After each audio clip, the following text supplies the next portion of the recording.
Hi, everybody, and welcome into today's ClemsonTigers.com football practice report. It's Thursday, so we spend it here with Tim Beret from the Sports Information Office.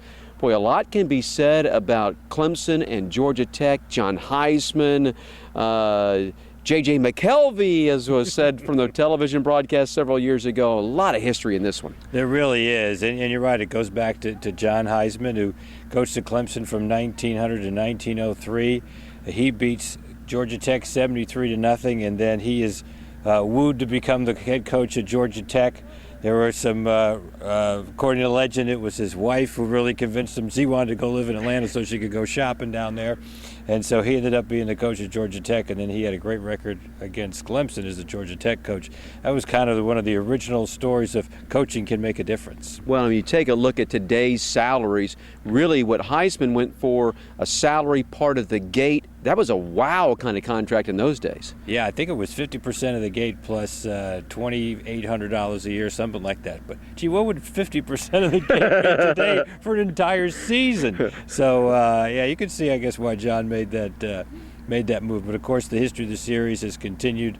A little difficult for Clemson. And from 1907 to 1973, every game was on the road in Atlanta. 74, Clemson finally got Georgia Tech up here, had a great victory.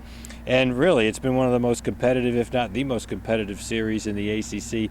We had one 6-year stretch when every game was decided by exactly 3 points. Well, and you go back and think about games in Atlanta. Obviously, we mentioned McKelvey's catch, but that game that Woody Dantzler led them to victory, and probably the one that for today's Clemson fans stands out the most. I'd be remiss at first if for the longtime fans I didn't mention Frank Howard's last year. He finally won in Atlanta after many years. I think actually 1945 was the previous year that he'd won down there.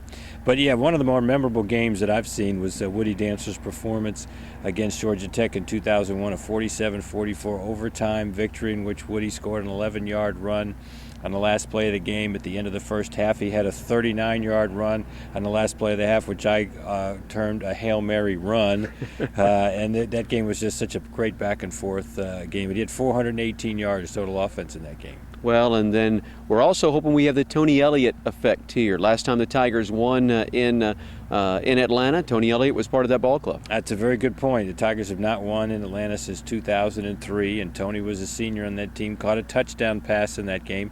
I think Tony only caught 4 touchdown passes in his career, and 2 of them were against Georgia Tech, and of course he'll be on the sideline with us as one of our assistant coaches. All right, so there's a little bit of the background of Clemson and Georgia Tech in Atlanta this weekend. Looks like we're going to have a bunch of folks show up in orange, so be there, be loud, and be proud. For Tim Beret, I'm Don Munson. Thanks for being with us here today on ClemsonTigers.com.